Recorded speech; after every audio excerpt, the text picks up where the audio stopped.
Ladies and gentlemen, at the end of this announcement, flight number 694 with service to Sarasota will be complete for passenger boarding. Cleo Colebrook is an AirTran Redcoat. He and the other 21 Redcoats in Atlanta are beacons of hope, guiding passengers in need. Unfortunately, this is the last flight that we have to Sarasota tonight, and they weren't able to accommodate any standbys on it. Were you interested in trying to go to one of the sister cities, probably Tampa or anything like that? Otherwise, we don't have an option to Sarasota until tomorrow. What do I do for Tampa? Tampa, we can get you relisted on standby for Tampa for the next flight. It leaves at 5:31 and it gets there at 6:59. Okay. I call them kind of troubleshooters, you know. They try to resolve the complaints. They look for the trouble. So on days like today when we don't have late inbounds, we're going to be at the gates assisting the agents, helping the supervisors if they need anything with oversell flights. Anything the agents need, pushing wheelchairs, clearing their standbys, just anything they need to get the flights out on time. Even on a day when it's perfectly sunny outside, there's still always going to be some form of a flight disruption for some passengers. So each day you get to help somebody, so there's always a feeling. But when weather is bad, the Redcoats really shine by greeting weary, often angry travelers at the gate and guiding them on their way. I encounter a good amount of angry passengers. On certain days, if it's raining here, yes, it's going to be a lot more angry passengers than usual. With 5 years of Redcoat experience, Melissa Peters knows what it takes to keep passengers moving in the right direction. Our main job is to flight follow the inbound flights coming in from different cities, and if they are running late, check the connections, and if passengers are going to misconnect to their connecting city, we move them to the next flight.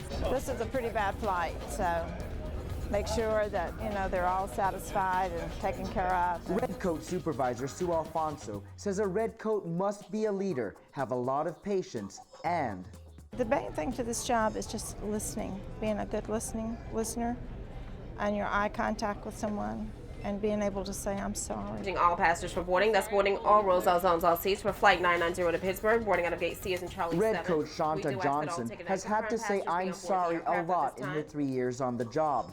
But once a rude passenger apologized to her. I had a gentleman that came up to the counter a couple of days ago as well. He came up and he was belligerent. He was cursing and everything, but when he said it, he said, "Excuse me, I'm sorry, I'm not cursing at you." He kept doing it. I left, I rebooked him and whatnot, explained and apologized. Probably about 2-3 hours later, he came back and he was like, "Ma'am, I'm so sorry for, you know, cursing and things like that of that nature." But a lot of times I get people that remember me, they come back constantly and they always apologize. Pleased passengers go the extra mile to thank the Redcoats. I had 2 ladies that had missed their flight because their plane came in late and they were going to be here for probably 5 hours, and they were very upset, so I tried to calm them down. I got them on the flight, but I did upgrade them to business class, and they thanked me for that then. But when they came back a few days later from the return flight, they actually came to me and thanked me for the seats. They had never sat in business class before. They really enjoyed it. Sue Alfonso bonded emotionally with one passenger. She missed her mother's funeral. And of course, when she told me this, I started crying. And she said, "Sweetheart, don't you cry." She said, "I got to meet you." And you know, that's the things that makes the job worthwhile.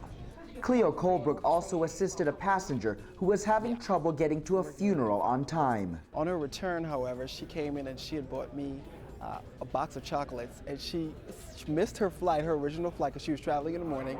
She missed her original flight because she was told that I was scheduled to come in later that day just to personally hand me these chocolates and a nice little letter she had written for me. Flight 434 to Pensacola, boarding out of C5, please. Redirecting time-crunched travelers does have its challenges, but a Redcoat's reward is simple. Every day at work is at the end of the day, you've accomplished something because you've helped hundreds of people more than likely.